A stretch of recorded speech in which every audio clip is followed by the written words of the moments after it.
Education is the fundamental purpose of this institution, which should go without saying in a nation whose founding virtues are knowledge and wisdom. I ask you, is the lip service we pay to the policy of education for desert students truly the standard of pedagogy to which the academia aspires? As Grand Sage, policy decisions are your prerogative, but do not forget your roots. You and I were once students too, as was everyone else in this institution. I do hope you will give some serious attention to this matter. I encourage you to discuss issues like this with myself and others, and listen to some alternative opinions. Great letter. Shame it didn't get to where it needed to go. And the sender is... Sage Cyrus of Spontamod.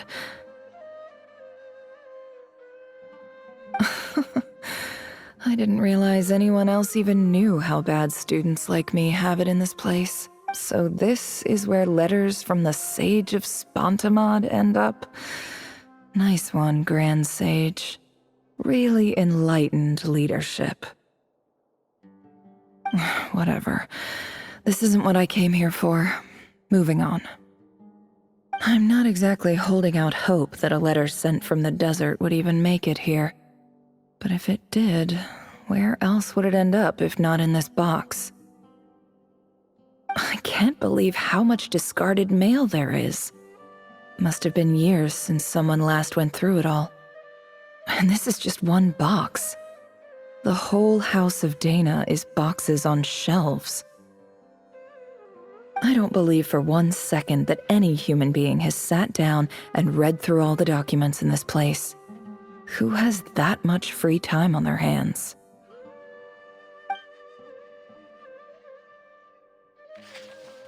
Wait, could this be it?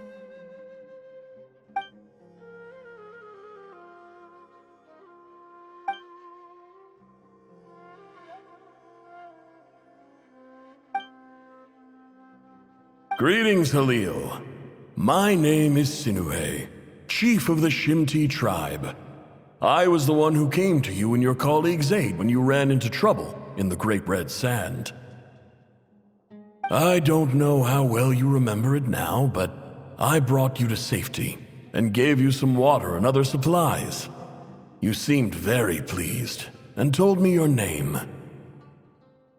In my tribe, learning a person's true name is serious business, and I therefore see you all as friends. You were kind enough to leave your contact details, so we could stay in touch. The Shimti tribe lives a harsh, nomadic existence in the desert. You were sympathetic towards my plight, promising to make me a special ambassador of the academia and help us find a way to make a better living.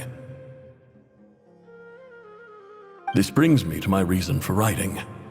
Our tribe has fallen on particularly hard times, and I would like to ask for your assistance. There was a terrible sandstorm a few days ago, which blocked up the well in our land. To ensure my people's survival, I had no choice but to venture into Iyab and Unut territory in search of an alternate water source. The Iyab and Unut are descended from the Thamudians, while we trace our ancestry to Tulatala. We worship the Lord of Flowers and have had relatively good relations with our fellow tribes up until now. I found a well belonging to the Iyab tribe.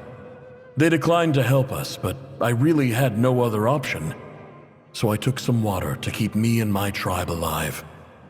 My actions are certain to incur their wrath.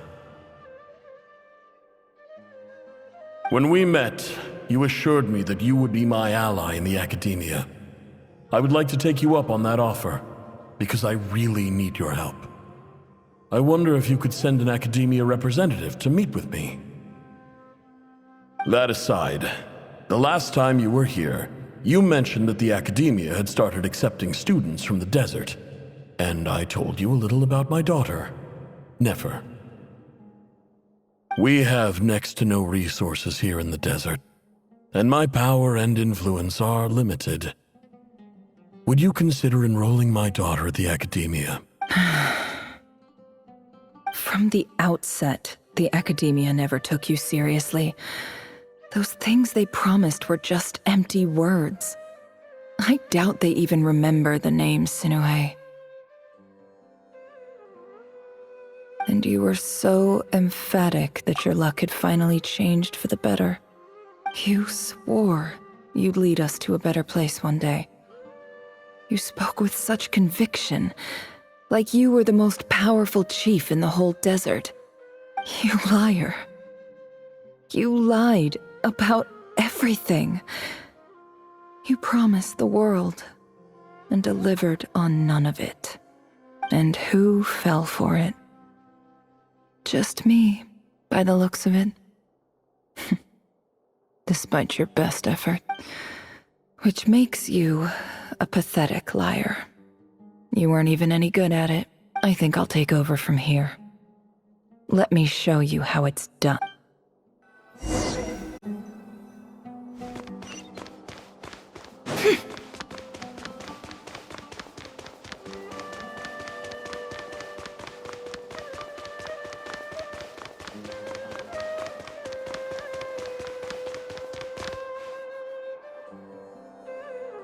I just came to say goodbye.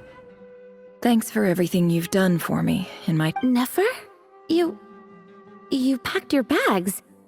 Where are you going? I'm quitting. Something's come up in my hometown. Gonna head back. Huh? But this was a hard-won opportunity for you. You know that It was. But it doesn't matter. I have more important things to deal with, and they can't wait. Oh, and I didn't want to overfill my bags, so I left some incense on your desk. What's wrong? I thought you liked incense. Although, I did read somewhere in the House of Dana that it has hallucinogenic effects. Isn't this the stuff you brought from your hometown? You're just letting me have it? Yeah, about that. I lied. It's not rare at all. There's this bunch of ruins near my hometown that are practically overgrown with this plant. It's not worth much. Keep it. But Nefer... All right, that's all from me.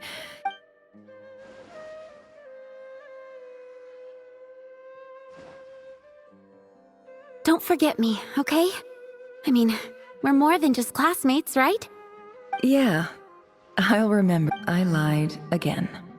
That incense is worth a fortune, and it's a rare find even in those ruins. And as for remembering her, I have far too much to do when I get back.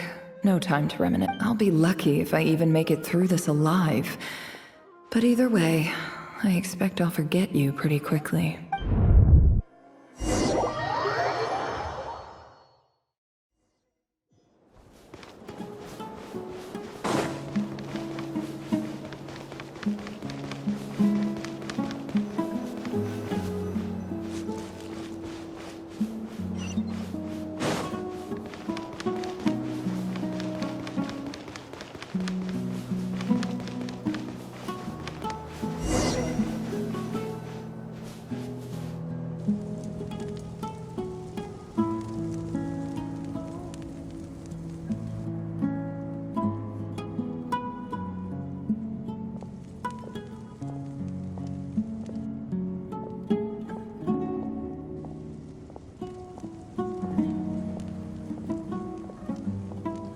It's a pleasure to meet you, Mr. Arif. So, what does the Academia want?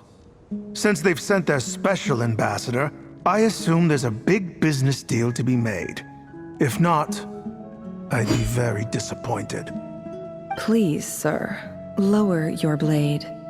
You're lucky I'm the one they sent. Not all special ambassadors share my admiration for the Iab people. The ever-shifting balance of power in the desert reduced the once great civilizations of this region to rubble and sand. But the story of the Iab has a very different trajectory. Others grew weak, but you grew strong. beginning in obscurity and moving to prosperity. You're the only ones who defied the trend. Huh. So, you do know who you're dealing with? This well is the perfect symbol of your strength, is it not? It used to belong to the Unut, but it looks like you have control over it. You're not wrong. But I'm sure you didn't come all this way just to flatter us. Of course not. I came to bring you some very good news. Some information that recently came to light, which might just be your ticket to freedom. Records uncovered by the Vahumana Darshan show that a certain well currently under Iab control is built on top of some ancient ruins. These ruins are of great archaeological interest to the Academia. I checked the map carefully on my way over here, and I'm confident that this is the well in question. The Academia is offering 50 million mora in return for excavation rights. 50 million? No, wait.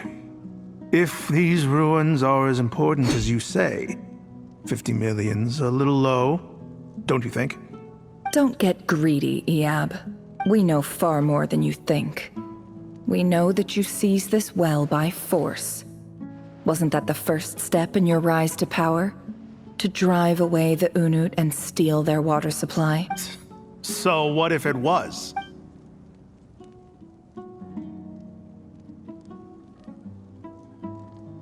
Don't worry. As unscrupulous as it was, it's something we're willing to overlook. The Academia is only interested in dealing with the de facto power holders in the region. I hope I am making myself clear. And I hope your words are the truth. If I find out the Academia is trying to play me, I'll hunt down every one of your people and make you watch as I cut their heads off one by one.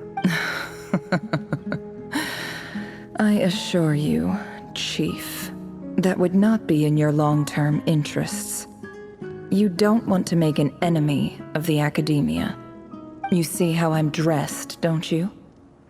I appreciate that you've never been to the rainforest, but surely even you recognize an ambassador's attire when you see it. And what does a barbarian like you have to lose anyway? You really think the Sumeru Academia would bother to come all this way just to lie to you? We have more important things to worry about. All right, I take your point. The Academia is the highest authority in the land. I'm sure you're trustworthy people. In that case, we have a deal. We will sell you the excavation rights. I'd like to thank you, Ambassador. This is good news indeed. Excellent news. In fact, it calls for a celebration. Would you do us the honor of staying a while and enjoying some— Gladly. I am partial to wine myself, so let's indulge in a few drinks together.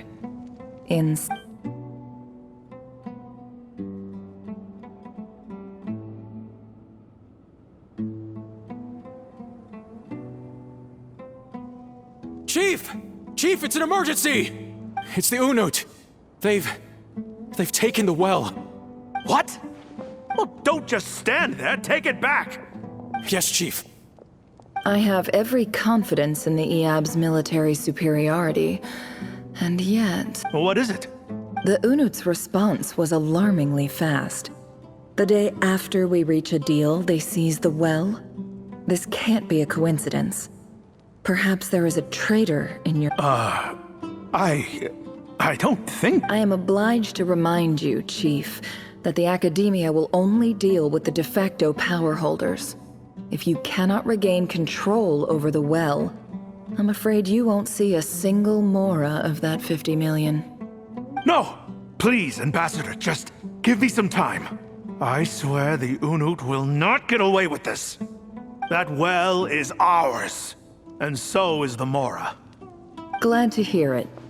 I will wait here for an update. If there is a traitor, I will find them. In the meantime, make yourself at home. I'll report back as soon as I have an update. Much obliged. Wow.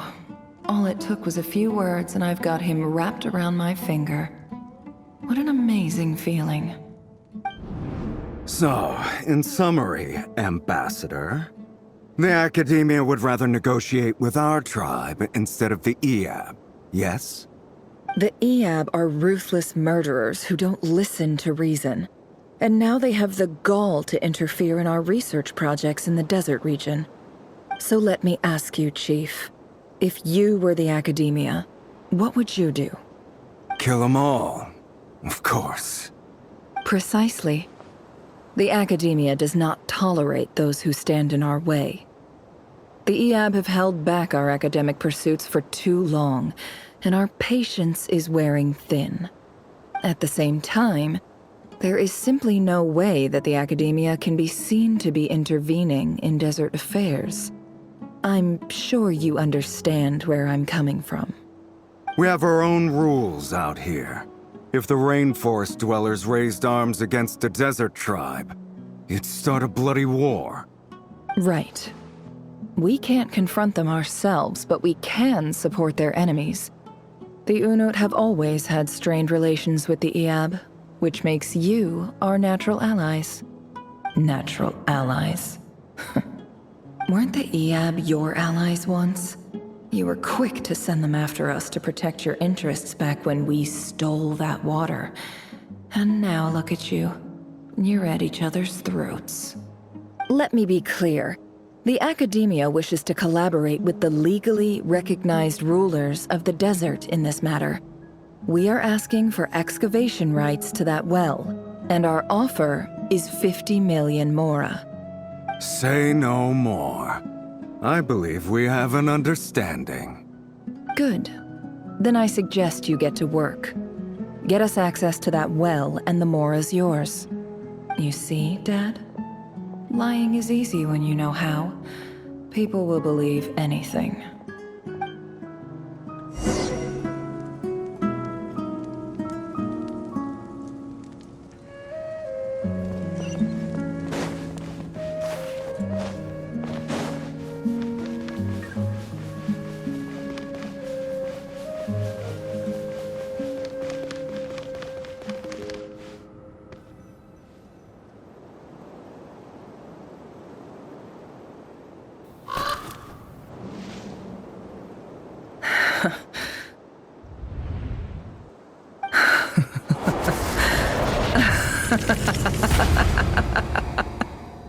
Look at yourselves.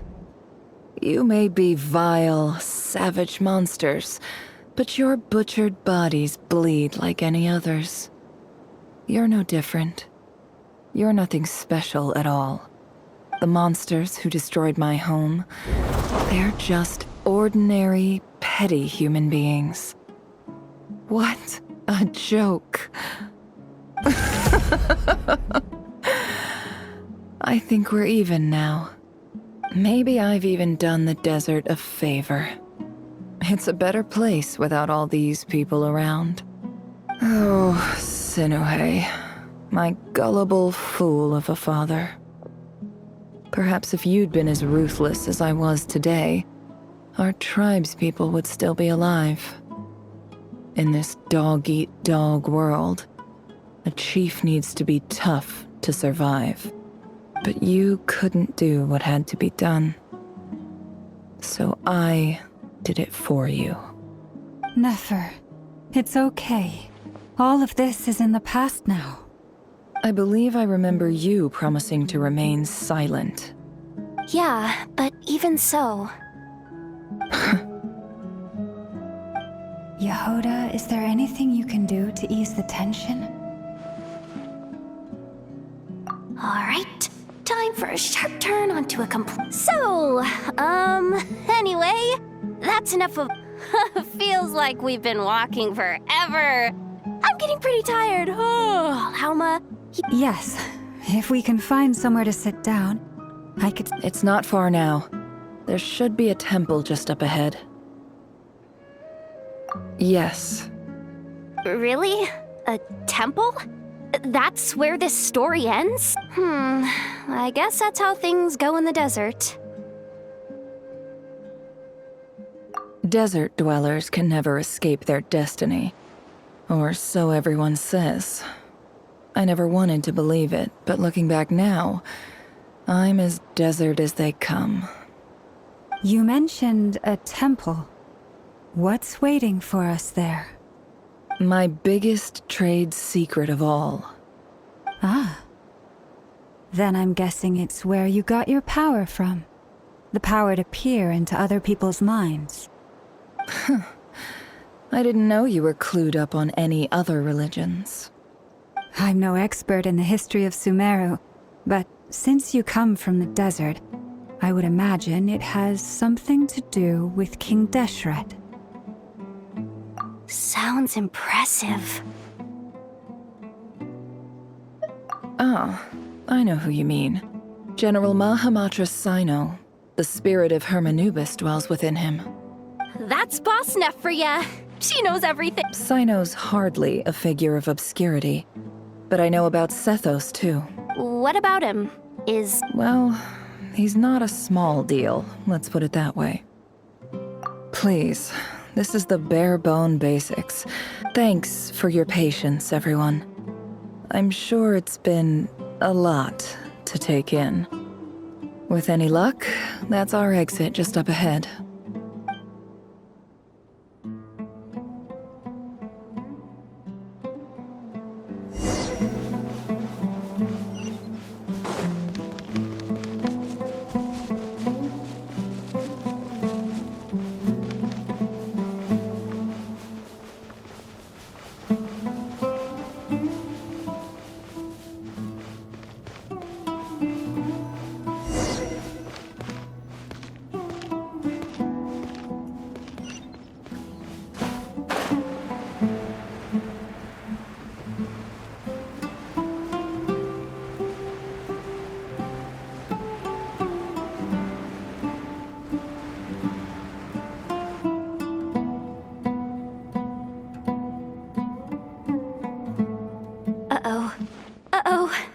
I'm totally out of my depth here. I don't have anything to add about any of this stuff. Like, look at that statue, for instance. I want to do the whole name-dropping, this girl knows her stuff thing, too. A statue with the head of a bird. That's Thoth, the Ibis King, one of the 7 pillars of King Deshret. The legends say that he, the Crocodile King, and the Goat King were the 3 retainers of King Deshret. Let's take a look.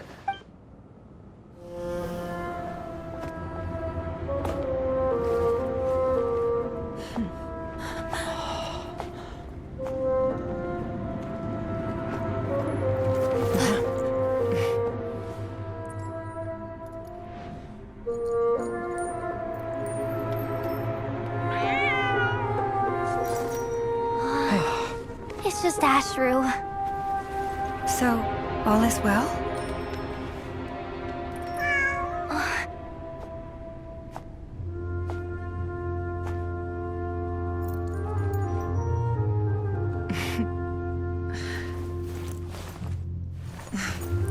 Typically speaking, at this point, the world disintegrates. Then we find ourselves back in the outside world. Besides, these are my memories. There's nothing to fear. You're sure? Of course. It's almost over.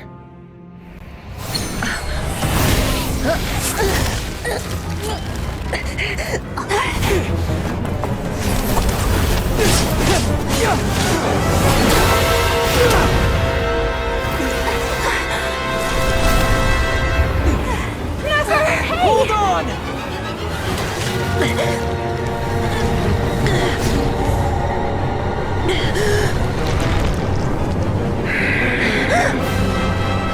Knowing too much is always a death sentence. Speak for yourself.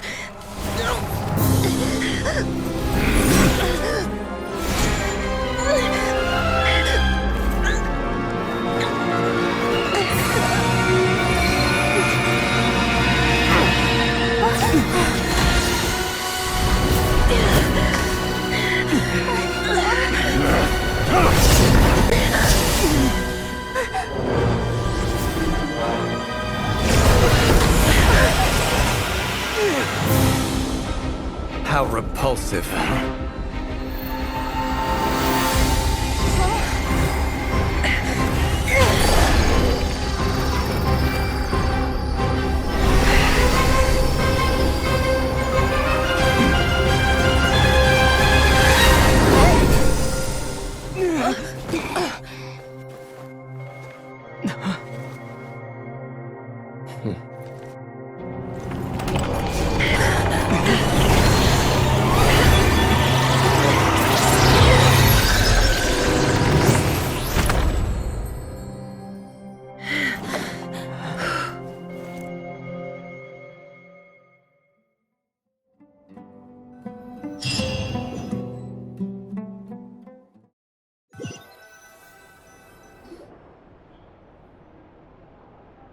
timed that pretty well, didn't I?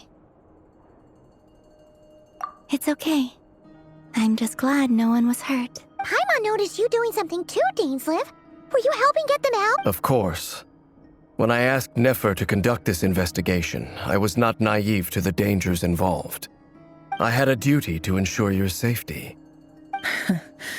Good to know your sense of justice is still intact after all these years. I take that to mean that you saw the truth. That comes as a great relief. I certainly did. And thanks to your help, I also managed to trap Rerir inside the chess set. Whoa, really? How'd you manage that? Well, to be honest, I sensed that something was wrong long before we made it to the temple. By using this fragment to probe into Rerir's past, well, the monster formerly known as Rerir, it seems I alerted him. I was tracking him, then he caught on and started tracking me too. Can't say I'm surprised. But how did he track you through your thoughts alone? That shouldn't be possible. Rerir was a secret agent who reported directly to the Vinster King. He is an expert at finding a trail and hunting down his pursuers.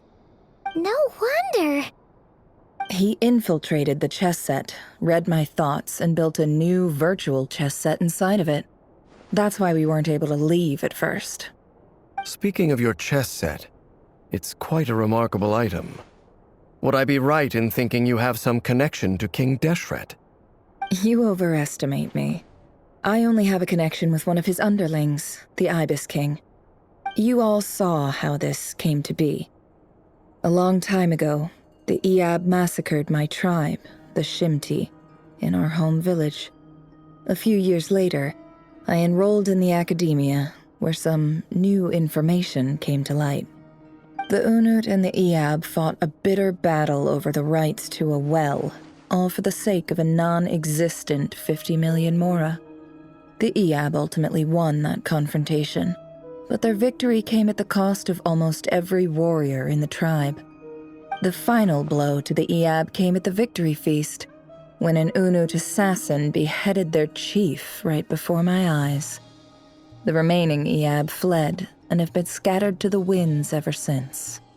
Having gotten my revenge, I returned to my hometown, where to my surprise, the nearby temple was still standing.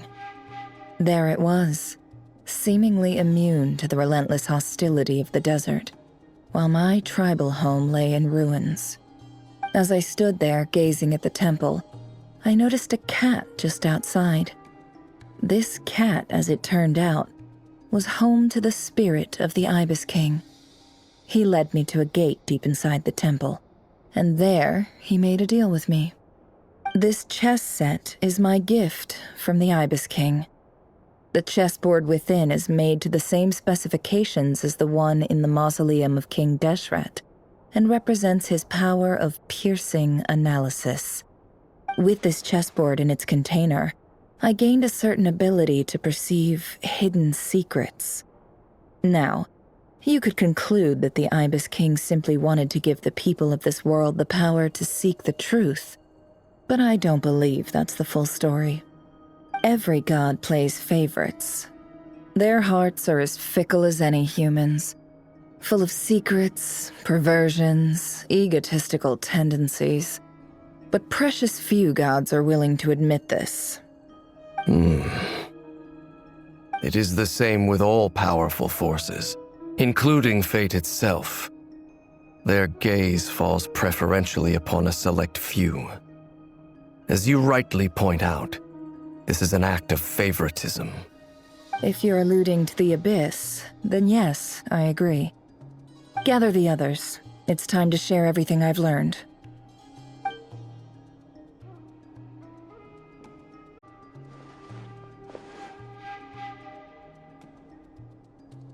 Thank you all for being here. As promised, I did some further investigating into the Raker of Solnari's background. I am pleased to report that the investigation has been most fruitful indeed. The Raker of Solnari, real name Rerir, was once a Conrian subject who served the Vinster King. I will now share the important details of his story. Please save any questions or comments for the end.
So that's why he's so obsessed with the moon.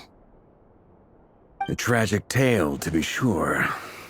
But it does not excuse his many transgressions. No matter how much Rerir suffered in the past, the fact remains that he is what we know today as the Wild Hunt, wreaking havoc upon innocent lives in Nodcry. He becomes more dangerous with each passing day. If left unchecked, it is simply a matter of time before all of Tevat suffers the consequences. This is a threat that the Knights of Favonius cannot ignore. A question for Miss Columbina. Forgive me if this is presumptuous, but have you ever seen the spatial gateway that appeared in Rerir's memory? Never. But I have heard stories of something called the Moon Gate, and this seems to fit the description. Miss Lauma, any thoughts on this? In the lore of the Frost Moon Scions, the moon is believed to hold many secrets. Some sources speak of ancient knowledge, others of a gateway to the unknown. The term Moon Gate is one I have heard before. But as is the case with all of our legends, there are no records of any first-hand witnesses. We cannot know whether it truly exists. Then back to Miss Columbina. As a moon goddess yourself, do you have some idea of where the Moon Gate leads to? Not at this stage, sorry. I do hold the power of the Frost Moon, and my strength is recovering well. I can sense that the gate would open at my command, but... But there's more to the power of the Frost Moon than that? Yes. A moon goddess has the right to open the Moon Gate, since it is a path to the moon. But as never mentioned, holding open a spatial gateway takes a huge amount of power. And right now, I need to conserve my energy to fight the Reihir of Solnari. I'm afraid this is one mystery we may have to leave unsolved for now. I agree. Better to save your strength. But if you'll humor me for a moment, I have a bold conjecture of my own regarding the world beyond the gateway. I highly suspect that neither Tholindis nor Rerir made it through unscathed. The evidence pointing to this is the fact that the Reihir of Solnari exists in the form of countless fragments. With the abyssal power he wields, no ordinary foe can touch him, let alone tear him to shreds. And yet, the Wild Hunt proliferates wherever his scattered fragments lie, drawing hordes of monsters to many different locations across the land. So your theory is that Rerir was physically torn to shreds by some powerful force? Hence, why the Wild Hunt is a distributed phenomenon, rather than a unified one? Makes sense to me. Explains why the Wild Hunt is so pervasive, and why he's been trying to piece himself back together. He was whole to begin with, and he wants to be whole again. Without the power of the Abyss on his side, he almost certainly would have perished the moment he was torn apart. But the Abyss, much like a curse, has kept him alive. I could not agree more. The power of the Abyss is most surely a curse. It is a compelling explanation, and one that accords with my present understanding of Abyss creatures. Whether the life form in question is primitive or advanced, if a curse has extended its lifespan unnaturally, it will continue to survive in spite of everything. This raises some interesting questions. I will run some experiments and see if there is any validity to my suspicions. That being said, regardless of whether my research bears fruit, I would like to thank Miss Nefer for conducting such a thorough investigation. Already, it has greatly enriched my understanding of the entity we face. My pleasure, Mr. Albedo. I too hope that the information I have shared today proves useful as we look to formulate the next stage of our plan. Hey! What is it, Dainsleif? You look really upset! It's just... when I think of the man I once knew as Rerir, I struggle to understand why things had to turn out like this.